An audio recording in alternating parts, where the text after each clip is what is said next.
बिस्मिल्लाहिर्रहमानिर्रहीम। आज हमारा लेक्चर है लेक्चर नंबर 15। ये पिछले आज जो टॉपिक पढ़ रहे हैं ये पिछले लेक्चर का जो टॉपिक है उसी की कंटिन्यूएशन में है।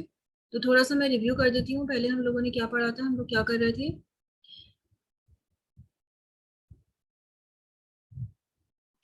बेसिकली हम लोगों ने सीरीज सर्किट स्टार्ट किया था और मैंने आप लोगों को ये बात पढ़ाई थी कि जो सीरीज सर्किट होता है उसके अंदर हमें तीन पैरामीटर्स मालूम करने की ज़रूरत पेश आती है कि सीरीज सर्किट के अंदर रेजिस्टेंस किस तरह से निकाली जाए, करंट किस तरह से निकाला जाए और वोल्टेजेस किस तरह से फाइंड आउट किए जाए।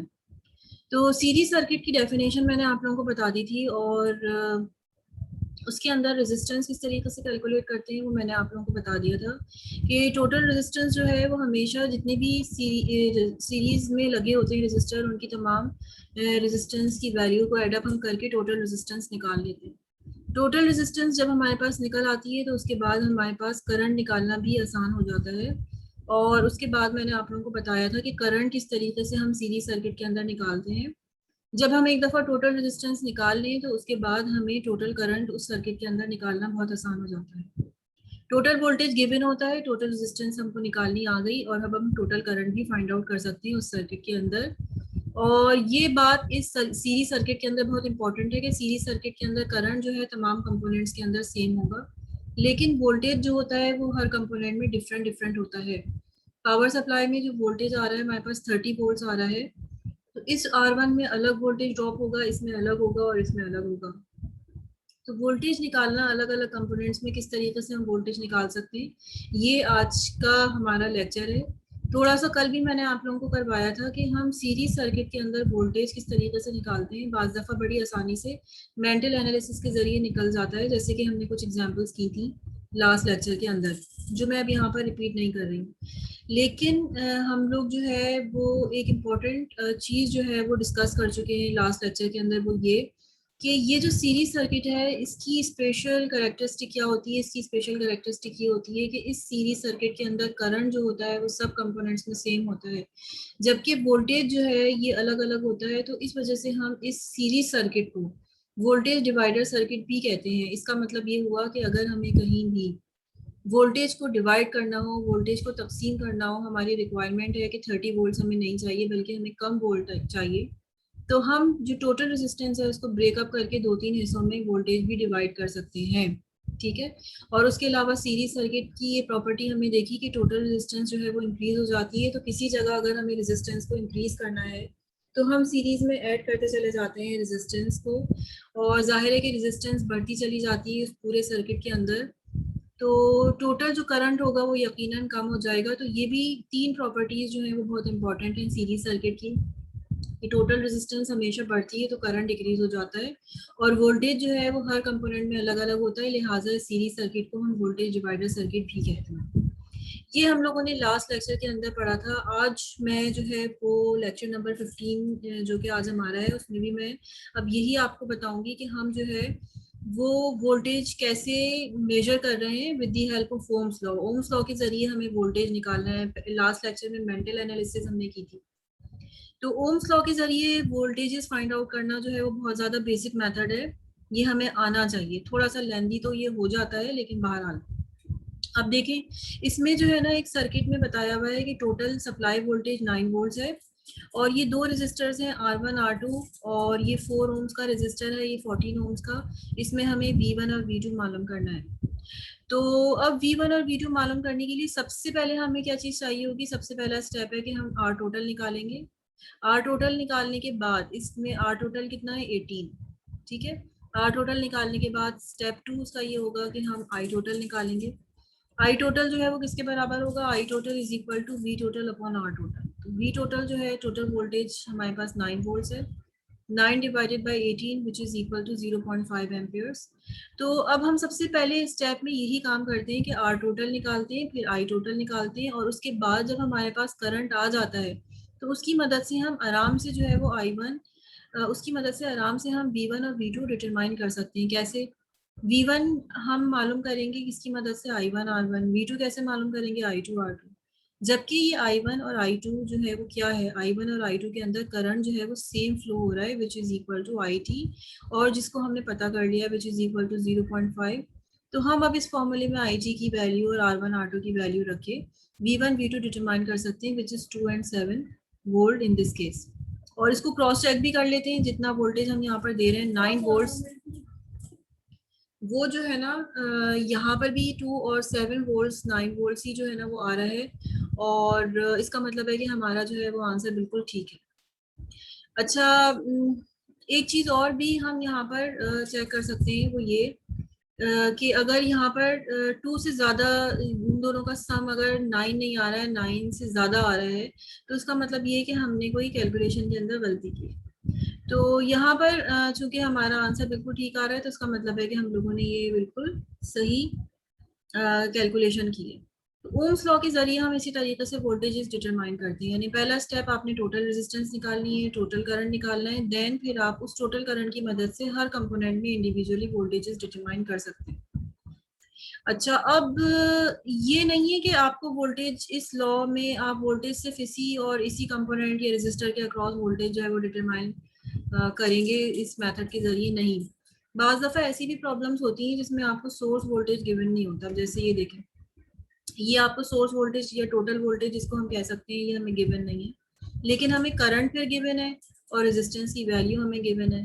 तो हम समझ लें कि हम किस स्टेप पे आर टोटल हमें मालूम करना है, फिर आई टोटल हमें चाहिए, तो फिर हम V1 V2 पता कर लेंगे। तो आर टोटल सबसे पहले पता करते हैं, ठीक है। आर टोटल इसके अंदर क्या हो जाएगा, R1 + R2 40, ठीक है। यहाँ पर मैं इसको लिख देती हूँ, यहाँ पे मैंने लिखा हुआ नहीं है। फर्स्ट स्टेप जो मैंने आप लोगों को स्टेप बताया उसमें यही है कि फर्स्ट स्टेप में हम लोगों को निकालना है R total which is equal to 40 ohms. उसके बाद सेकंड स्टेप मैंने आप लोगों को बताया था कि सेकंड स्टेप के अंदर हमें आई टोटल निकालना होता है, लेकिन आई टोटल हमें यहाँ निकालने की जरूरत नहीं है, हमें आई टोटल गिवन है 2 एम्पियर्स। उसके बाद जो थर्ड स्टेप करेंगे, थर्ड स्टेप के अंदर हम V1 निकालेंगे और V2 निकालेंगे।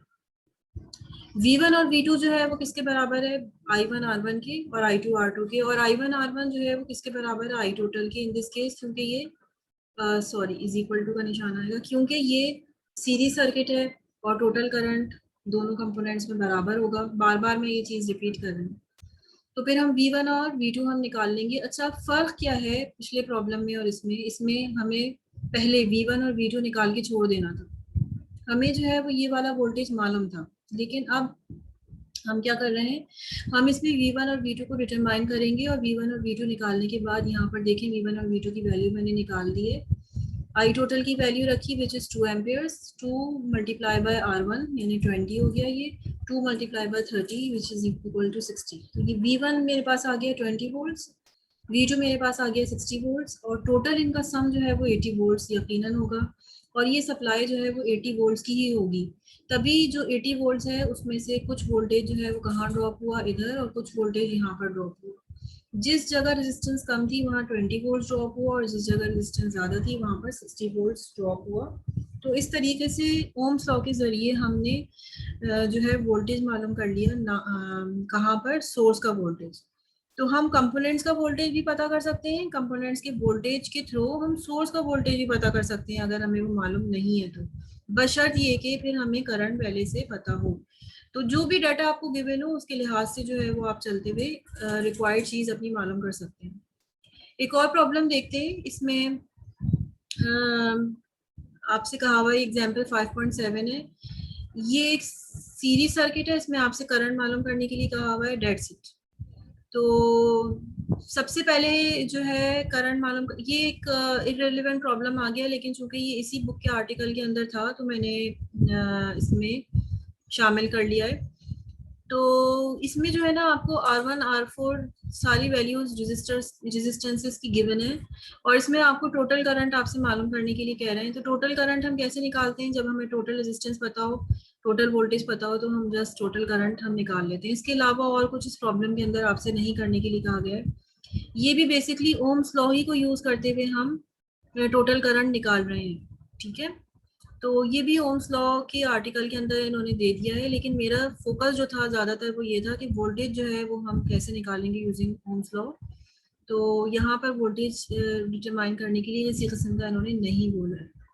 Let's see problem 5.8। इसमें भी ये सेम प्रॉब्लम है एज इट इज।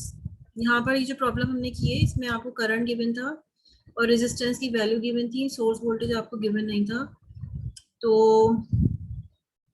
इसमें भी यही स्टेप फॉलो करेंगे, टोटल रेजिस्टेंस पता करेंगे, टोटल करंट आपको पता करने की जरूरत नहीं है, ये टोटल करंट गिवन है आपको, ठीक है। ये देखिए चारों रेजिस्टेंस की वैल्यू गिवन है, तो आर टोटल पता कर लेंगे, ठीक है। आर टोटल जो है वो आपका कितना है, दिस इज आर टोटल, ये आर टोटल आपने पता कर लिया। उसके बाद टोटल करंट की वैल्यू मालूम आपको करनी है, तो टोटल करंट आपको गिवन है ऑलरेडी 1 मिली एम्पियर, तो ये 1 मिली एम्पियर।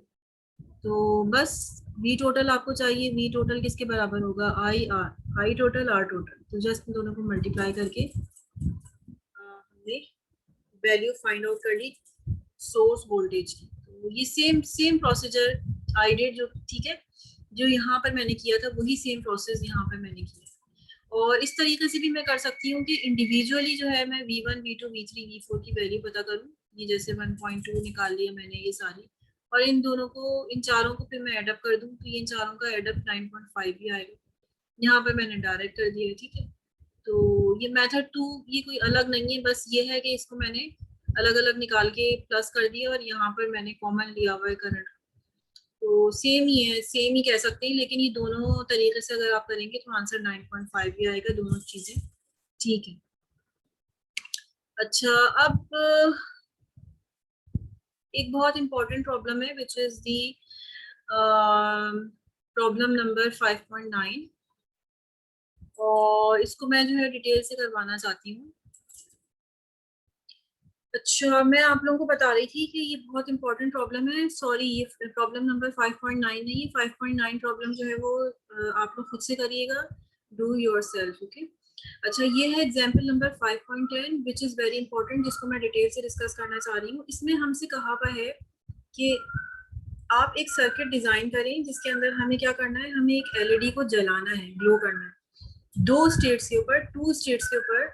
और एक स्टेट तो ये है उसकी कि हम उसको बहुत ज्यादा ब्राइट जलाना चाहते हैं, यानी कि डेफिनेटली उस सर्किट में करंट जो है वो ज्यादा फ्लो होगा। जब हम ब्राइट जलाएंगे तो ज्यादा करंट फ्लो होना चाहिए, तो उसमें करंट मैक्सिमम फ्लो हो रहा है 25 milli ampere.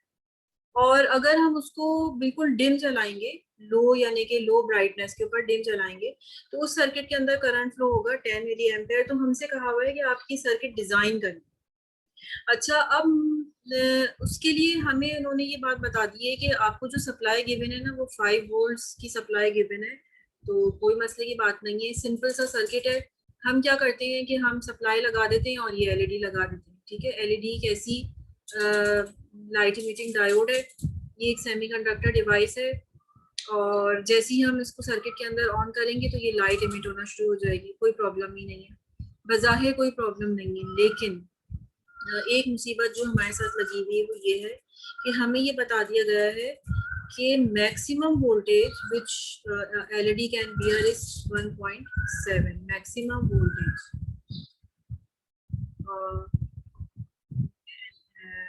maximum voltage LED can bear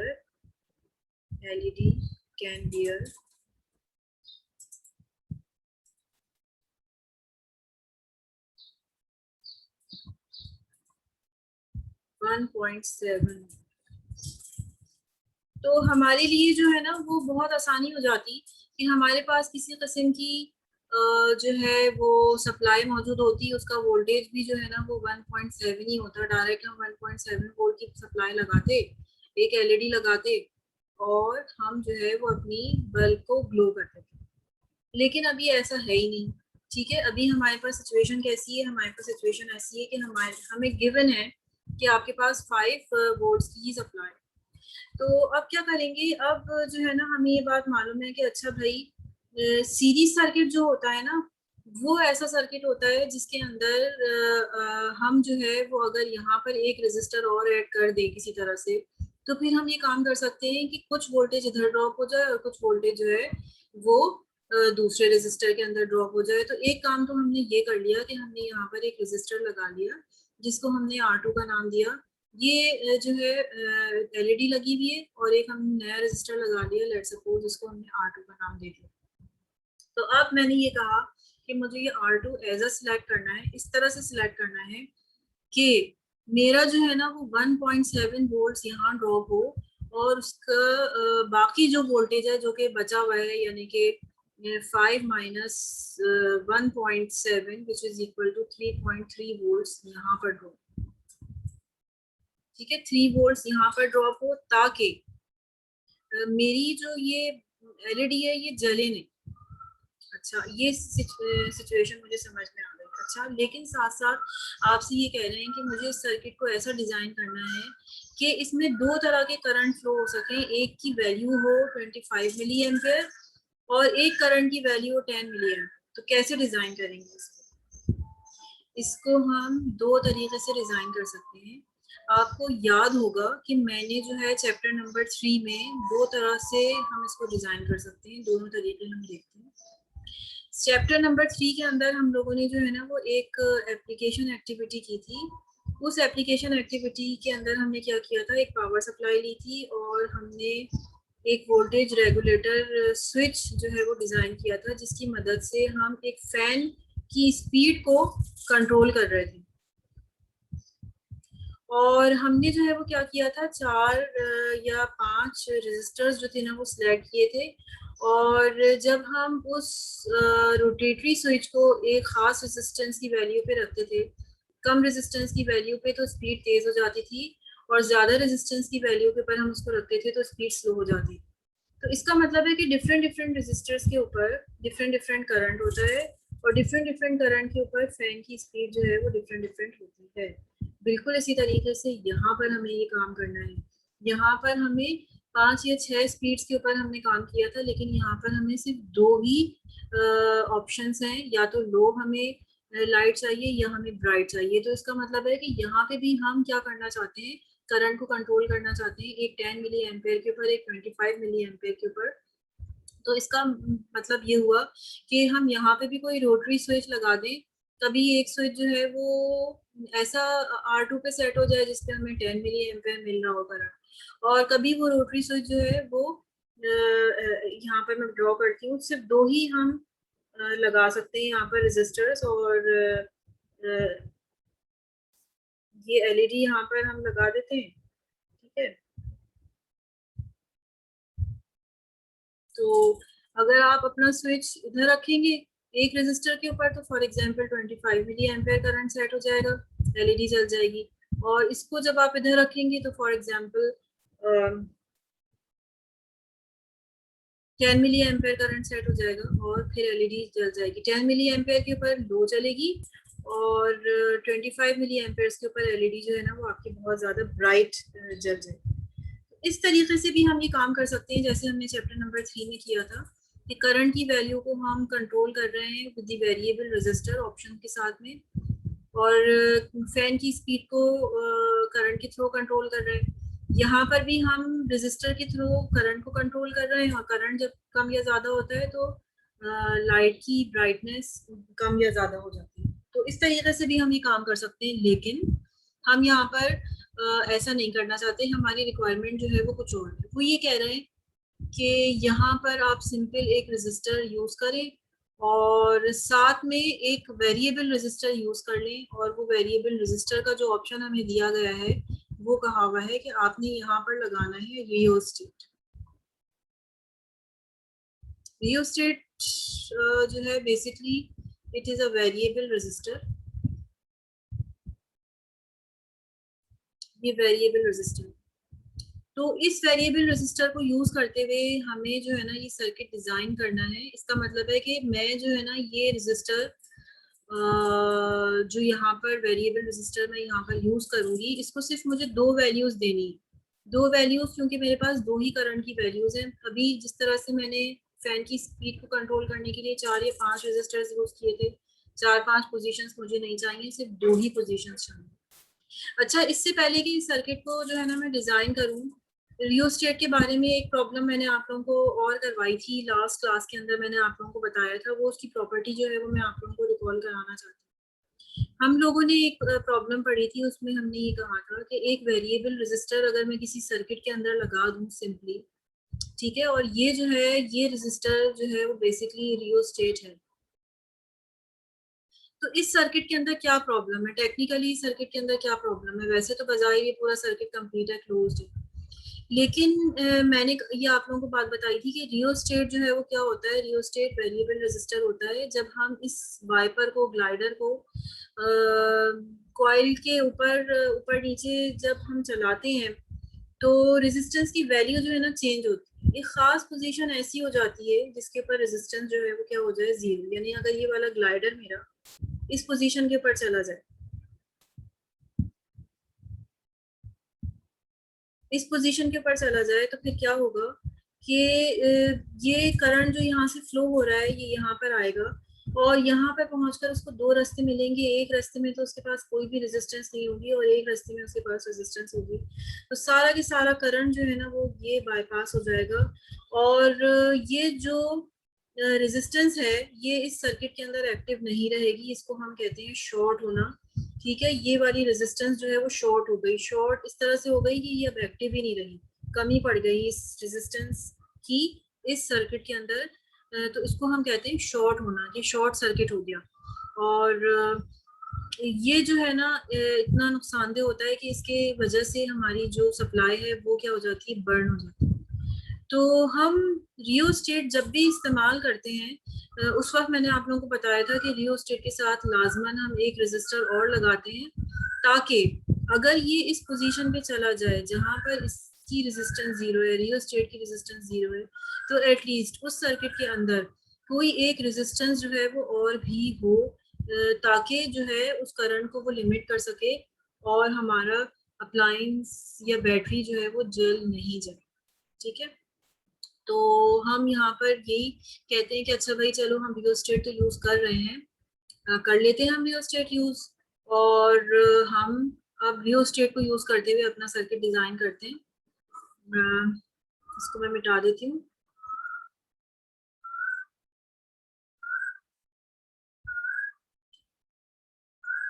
बल्कि इसको मैं रहने देती हूँ ताकि ये जो है आप लोग उसको बाद में आप उनके काम नेक्स्ट पेज पे कर लेते हैं। अच्छा, अब ठीक है, चलो भाई हम यहाँ पर रियोस्टेट तो यूज कर रहे हैं। हम क्या करते हैं कि अब ये लो जनाब, रियोस्टेट हमने लगा दिया, ये लगा लिया रियोस्टेट और ये है हमारा 5 वोल्ट। तो अब ऐसा हो सकता है कि हम इसी को हिलाए जलाएं और हम डिफरेंट दो रेजिस्टेंस की वैल्यू के ऊपर इसको सेट कर दें। तो यहाँ पर 1.7 वोल्ट हर हाल में ड्रॉप होना चाहिए। अच्छा, अब इसमें भी प्रॉब्लम है। अब इसमें प्रॉब्लम क्या है, इसमें प्रॉब्लम ये है कि जब हम इसकी पोजीशन को यहाँ पर सेट करेंगे, ये इस पोजीशन में चला जाएगा, जब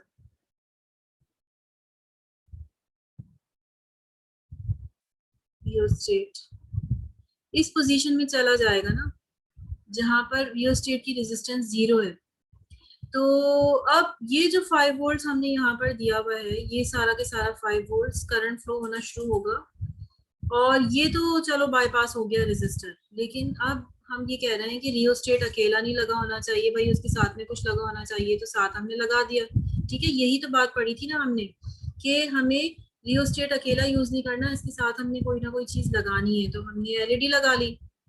तो अब यहाँ पर अगर ऐसी पोजीशन पे हम रियोस्टेट को लगा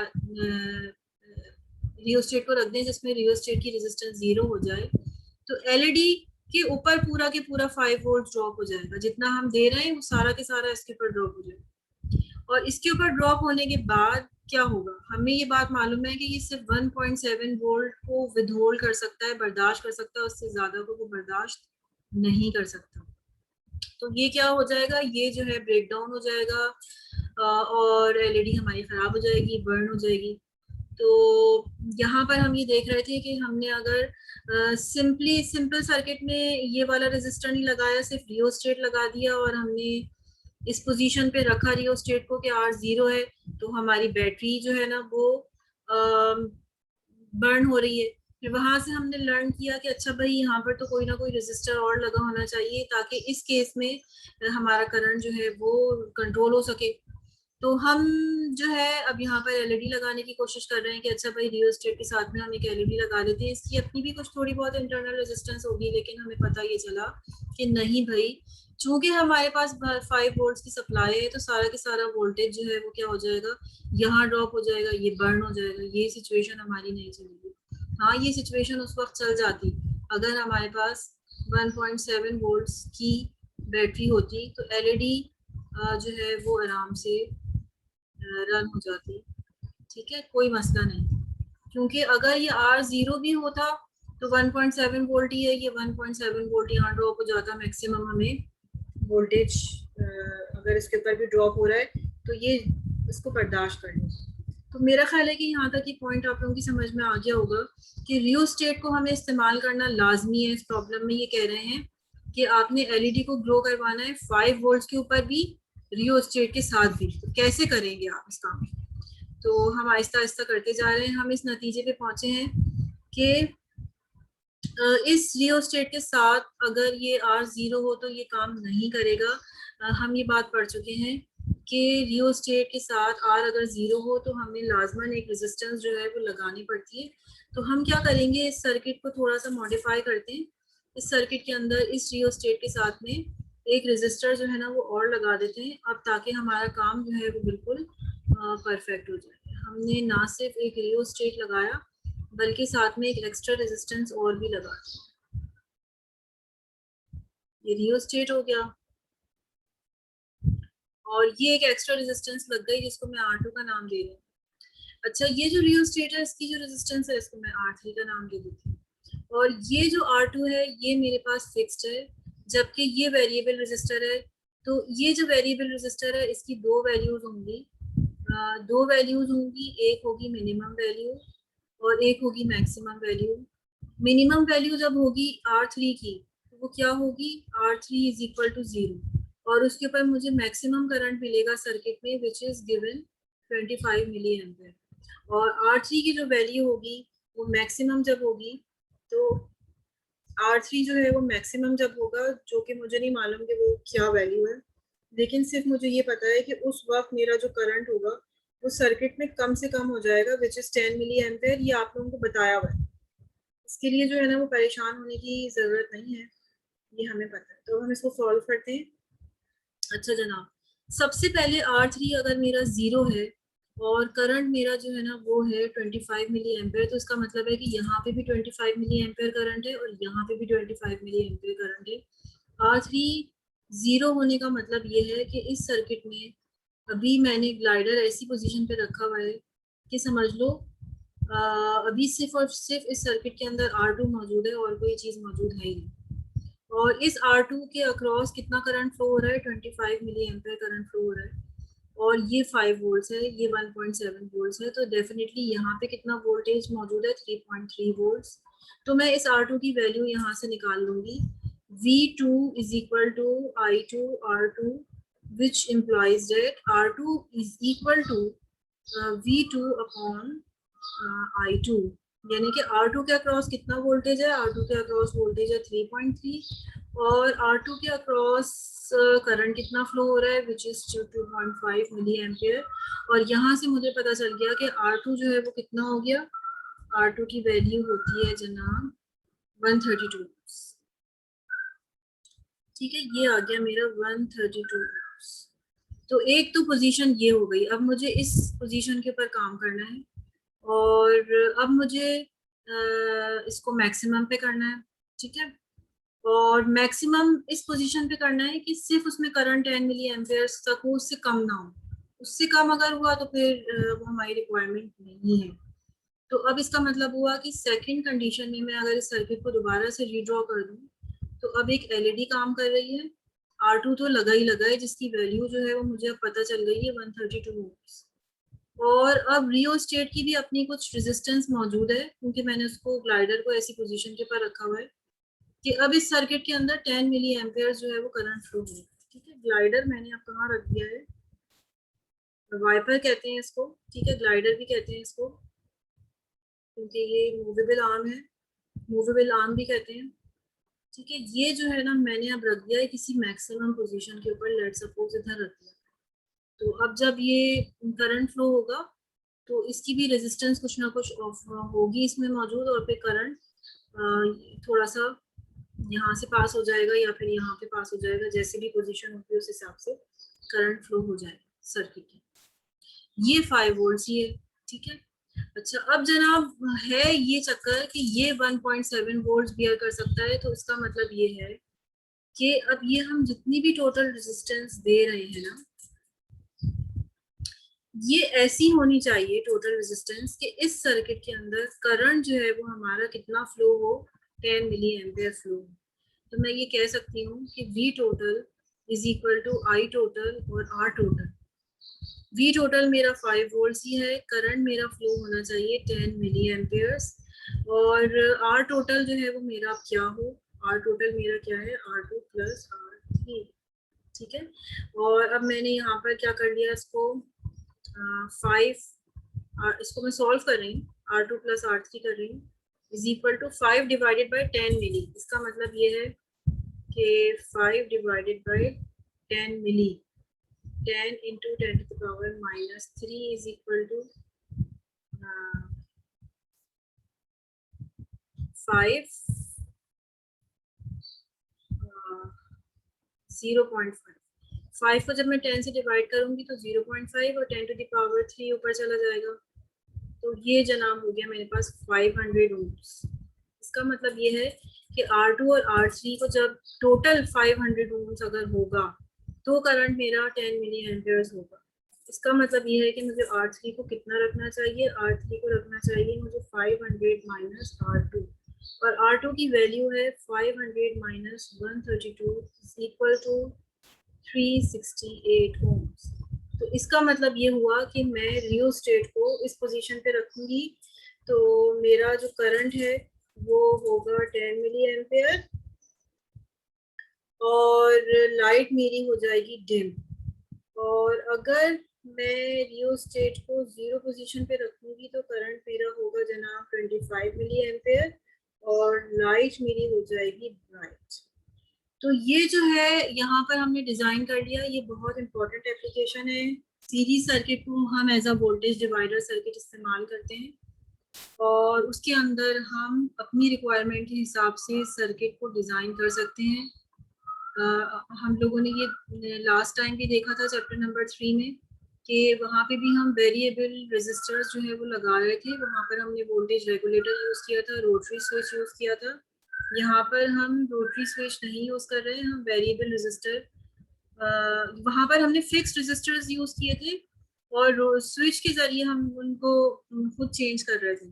लेकिन यहाँ पर हम जो है रियोस्टेट के जरिए कर रहे हैं, तो ये भी हमें करना आना चाहिए कि हम रियोस्टेट के जरिए किस तरीके से करंट को कंट्रोल कर लेंगे, और करंट की वजह से ब्राइटनेस कंट्रोल कर रहे हैं।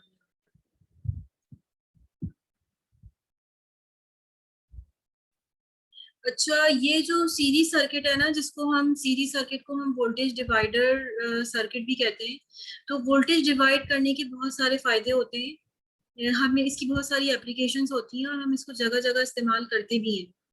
मिसाल के तौर पे अभी मैंने आपको बताया था कि रियोस्टेट है, rheostat is a variable resistor, लेकिन पोटेंशियोमीटर भी जो है ना वो क्या होता है, potentiometer is also variable resistor. तो अब हम क्या करते हैं कि मिसाल के तौर पे ये हमने किसी स्पीकर है, स्पीकर के साथ हमने इसको लगा लिया, और जब हम पोटेंशियोमीटर को की वैल्यू को चेंज करेंगे, रेजिस्टेंस की वैल्यू को चेंज करेंगे, तो स्पीकर जो है उसके ऊपर जो वोल्टेज ड्रॉप होगा वो कभी कम कभी ज्यादा, तो स्पीकर में से कभी ज्यादा तेज आवाज निकलेगी, कभी कम निकलेगी। तो बहुत सारी इसकी एग्जांपल्स हैं। ना सिर्फ देखें हम लोगों ने लाइट की ग्लो को कंट्रोल किया, हमने मोटर की स्पीड को कंट्रोल की, बल्कि हम जो है यहाँ पर स्पीकर लाउडनेस को भी जो है ना हम कंट्रोल कर रहे हैं, ठीक है। तो अच्छा, नेक्स्ट चलते हैं। बेसिकली पोटेंशियोमीटर के अंदर भी 3 टर्मिनल्स होते हैं, 1, 2, और तीसरा वाला वाइपर कहलाता है, थर्ड कनेक्शन। और अगर फॉर एग्जांपल मैंने इसको बीच में रखा हुआ है कहीं, तो इसका मतलब ये हुआ कि इस सर्किट के अंदर 2 पार्ट हो गए। एक ही अपर वाला पार्ट और एक ही लोअर वाला पार्ट। तो लोअर वाले पार्ट में रेजिस्टेंस कुछ और है, अपर वाले पार्ट में रेजिस्टेंस कुछ और है। स्पीकर मैंने लोअर वाले पार्ट के पैरेलल लगाया हुआ है, तो जितना वोल्टेज लोअर वाले पार्ट में होगा उतना ही जो है वोल्टेज यहाँ पर भी होगा, क्योंकि ये पैरेलल सर्किट है। पैरेलल सर्किट की यही प्रॉपर्टी होती है। हमने अभी पढ़ा तो नहीं है, लेकिन बहरहाल हमें थोड़ा सा अंदाजा हो गया है कि यहाँ पर हम वोल्टेज को डिवाइड करने के लिए इस्तेमाल कर रहे हैं। पहले हमारे पास एक रेजिस्टर था, उसके बजाय हमने पोटेंशियोमीटर लगाया। पोटेंशियोमीटर में वोल्टेज स्प्लिट हो गया, अपर पार्ट में कुछ और वोल्टेज, लोअर पार्ट में कुछ और वोल्टेज। और फिर जब हमने वोल्टेज को स्प्लिट कर दिया, डिवाइड कर दिया, फिर हमने उसको इस्तेमाल कर लिया।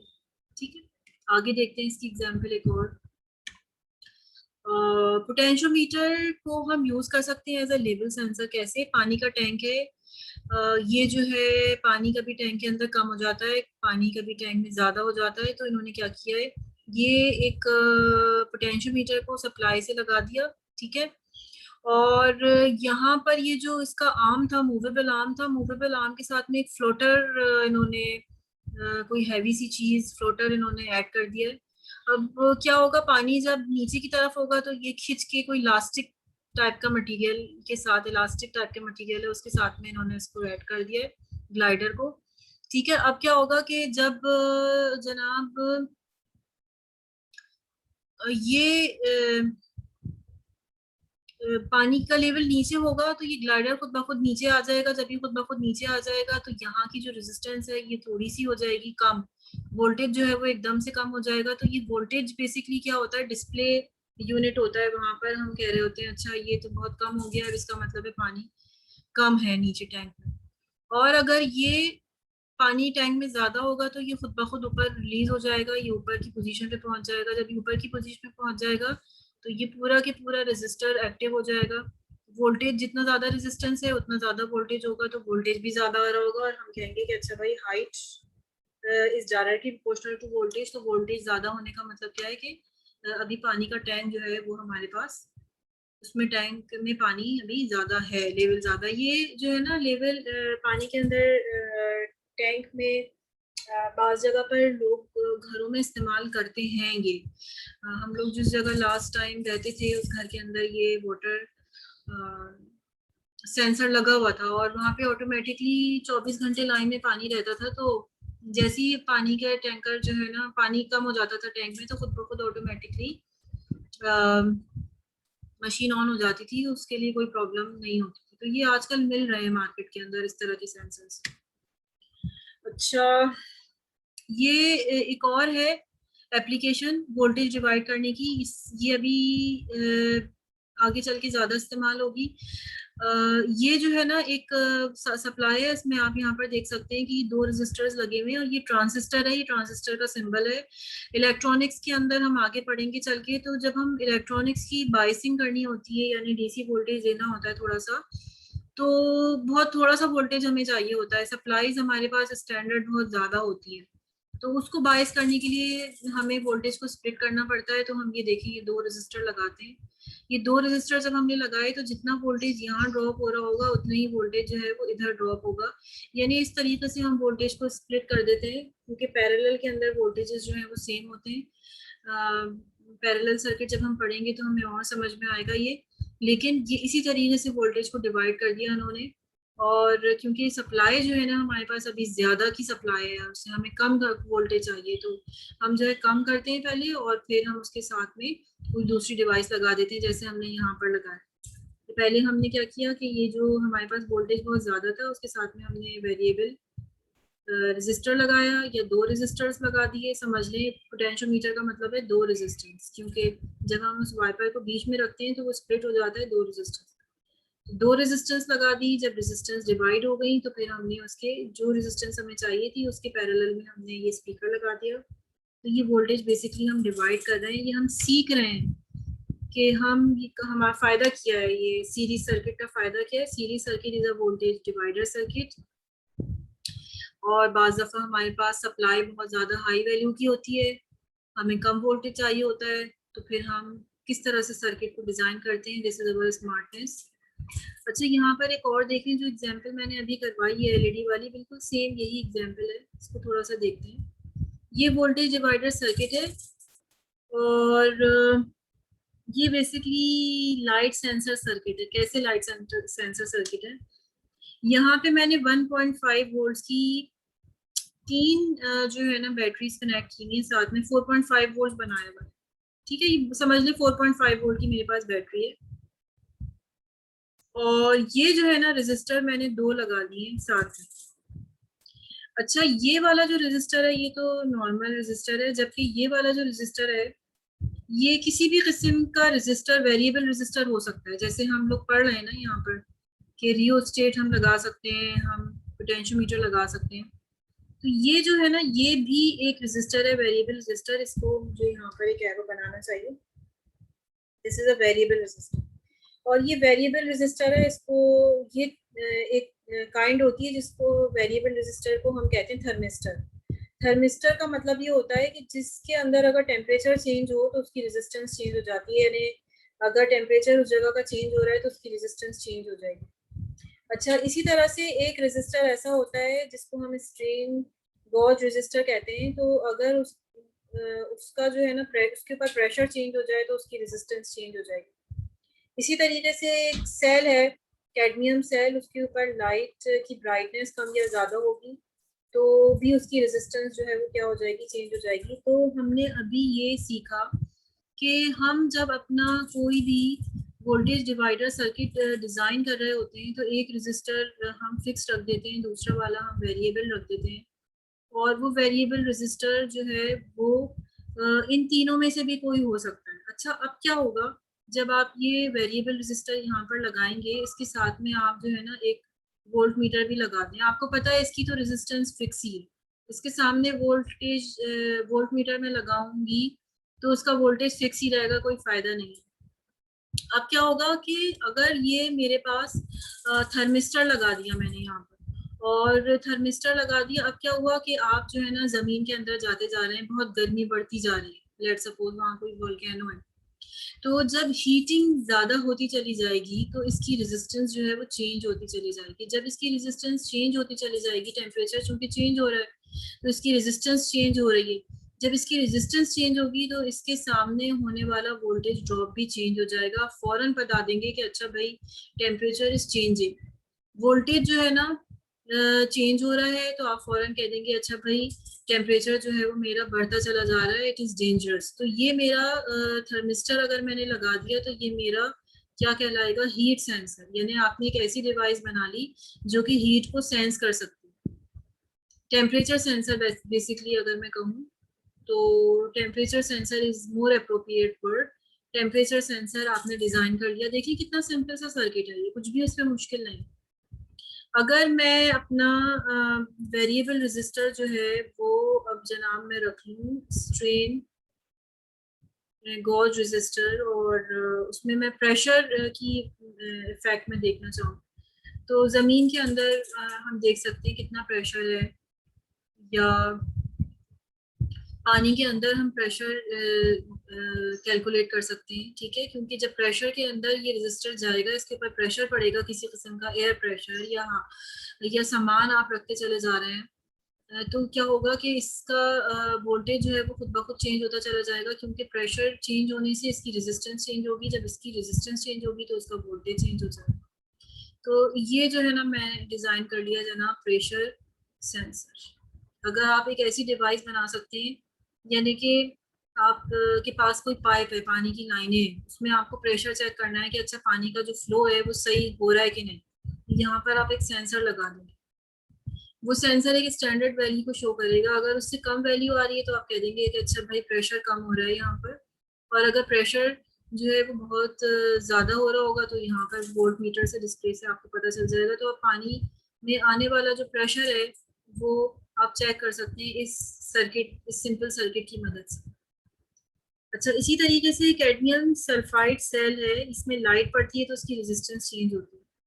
तो जब इसकी रेजिस्टेंस चेंज होगी तो फिर इसका वोल्टेज भी जो है वो क्या हो जाएगा, चेंज हो जाएगा।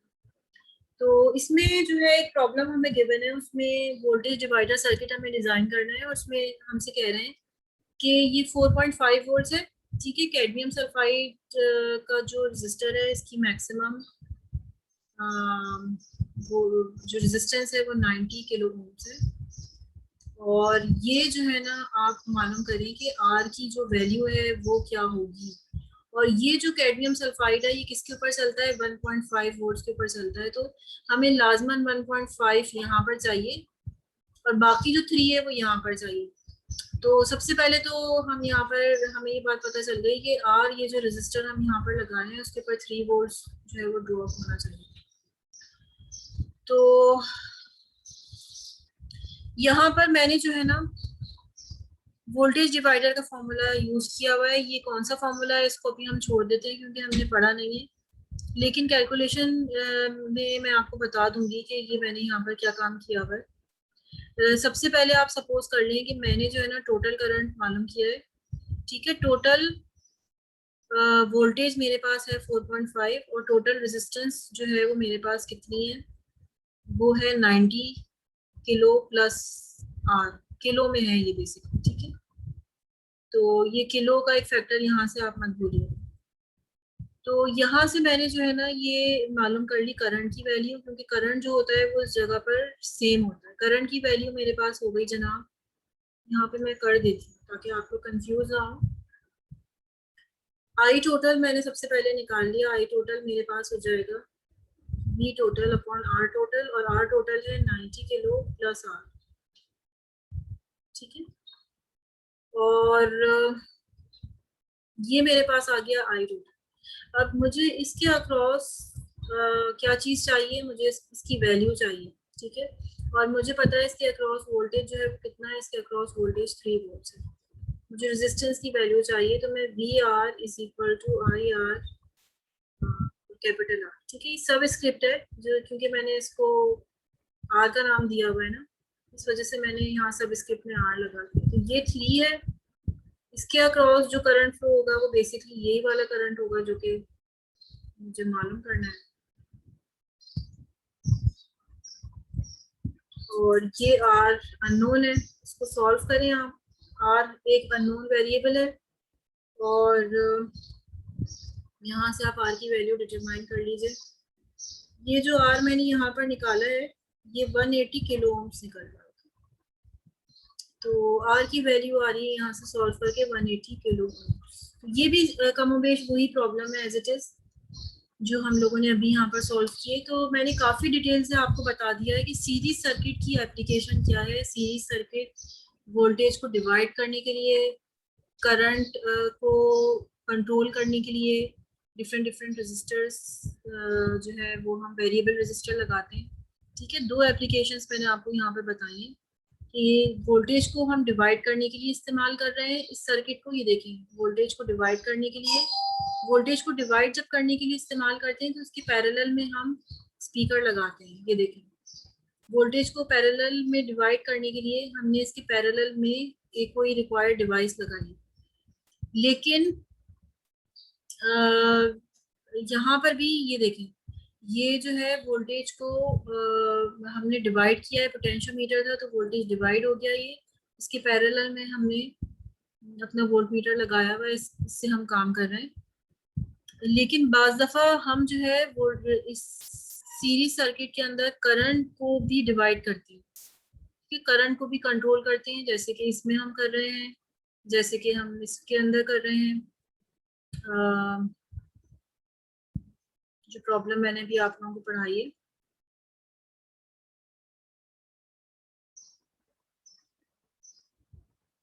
ये वाली, ठीक है, इसमें हम देखें कर रहे हैं। तो काफी डिटेल से जो है वो हम लोगों को पता चल गया है कि आप सीरीज सर्किट की जो है वो क्या एप्लीकेशन है, ठीक है।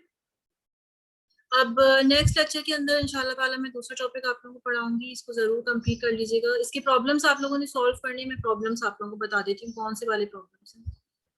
ये जनाब है पेज नंबर 134 पे 6 प्रॉब्लम्स हैं। ये 1 2 3 4 5 और पेज नंबर 19 से 26 तक ये प्रॉब्लम्स आपने करने हैं। पेज नंबर 167 से 168 तक है, ठीक है। इसको अटेम्प्ट करिएगा। इंशाल्लाह ताला नेक्स्ट टॉपिक पढ़ाऊंगी फिर मैं नेक्स्ट क्लास में। अल्लाह हाफ़िज़।